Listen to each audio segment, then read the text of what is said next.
Until now, the basic statistics have been sufficient. Now let's examine the application layer. Let's open the file with the captured Telnet session.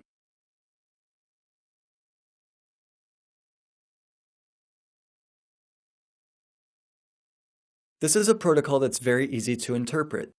It's easy for us, humans, to read what the client sent to the server and how the server responded.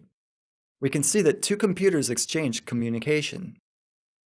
The first 3 packets visible were responsible for a proper establishment of the TCP session by a 3-way handshake.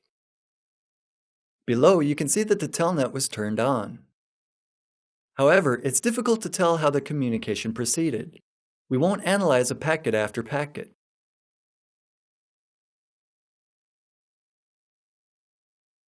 Clicking on any of the Telnet packets with the right mouse button opens the context menu with the Follow Stream option.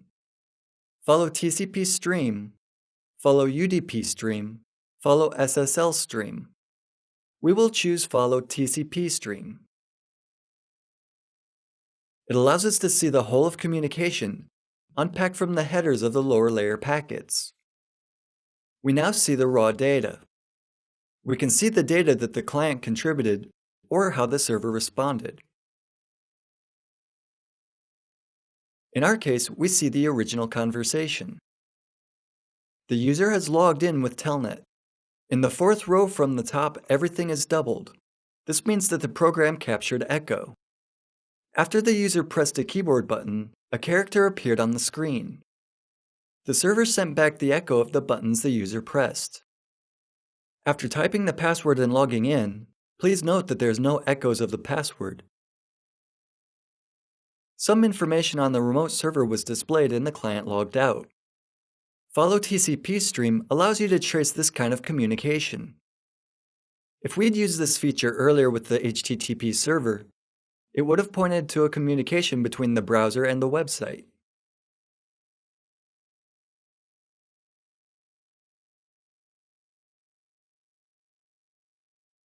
Now let's look at something more related to security. We open another capture file. It presents a situation you would not ever want to have in your network. Just looking at the main window, you can more or less get what's going on. First, you can see the TCP session establishment. Then there's an attempt to log in to the FTP server as an administrator with a random password. By clicking on the selected packet with the right mouse button, we can choose Follow a TCP stream. We see that someone tried to guess the administrator's password. We would like Wireshark to highlight issues like this one at once. To do this, you should first prepare your own profile.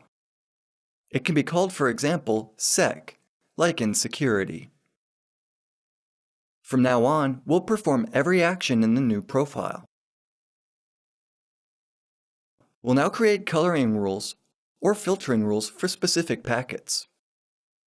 The point of that is to enable you to choose a pre-configured profile, management, security, etc., whenever you turn Wireshark on. We're now checking on the FTP protocol. Let's see how the user tried to guess the password. Remember that any piece of data can be used as a filter.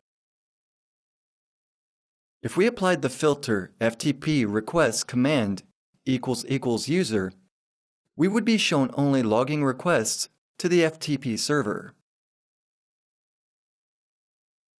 If we only wanted to see the failed attempts, we should select the password, not accepted packet. Click on it with the right mouse button and choose the options Apply as Filter or Selected. Let's now create a coloring rule. We would like to color a situation in which the password was not accepted. Right mouse key, Colorize with Filter, New Coloring Rule.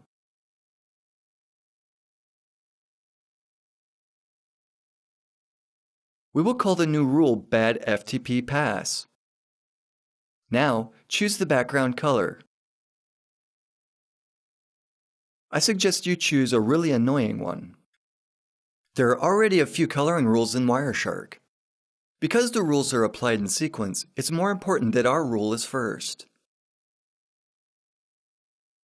From now on, we'll be able to spot the packets we would never like to see in the file. In this way, we've created our own intrusion detection system. Let's look at the attempt to guess the password to another service. We'll open another capture file. The protocol used to communicate with the Microsoft SQL servers is the TDS, Tabular Data Stream Protocol.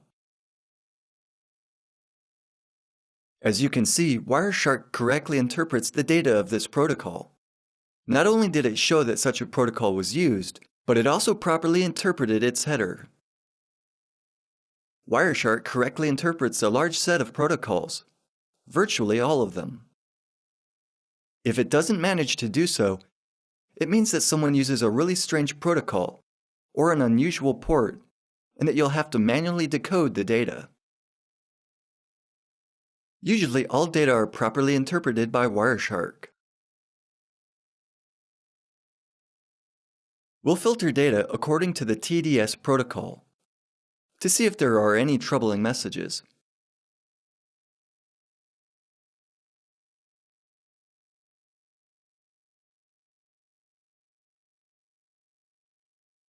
We see that someone has tried to use the server name SA to connect to the computer named SYD S21ESXi, with a server with a visible IP address and listening on port 1433.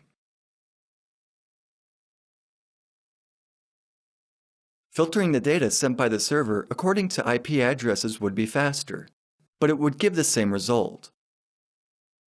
We have the error message reported by the SQL server, which is understandable even for people unfamiliar with databases. It contains information that SQL Server reports an error when someone tries to log in with the wrong password. The error message number is 18456. We can use the error number as a filter or as a coloring rule. We can check how many times someone tried to log into this server. We would like to know how frequently these attempts were. In the table above, we can see the total time since beginning of capture. You can change this to the time elapsed since the last capture. Now it's easier for us to analyze the data. We can see that someone sitting at a computer with the IP address displayed, source, tried to log into the SQL server more often than every 39 milliseconds. Either this is a person who types really fast or uses a brute force program to acquire unauthorized access to the server.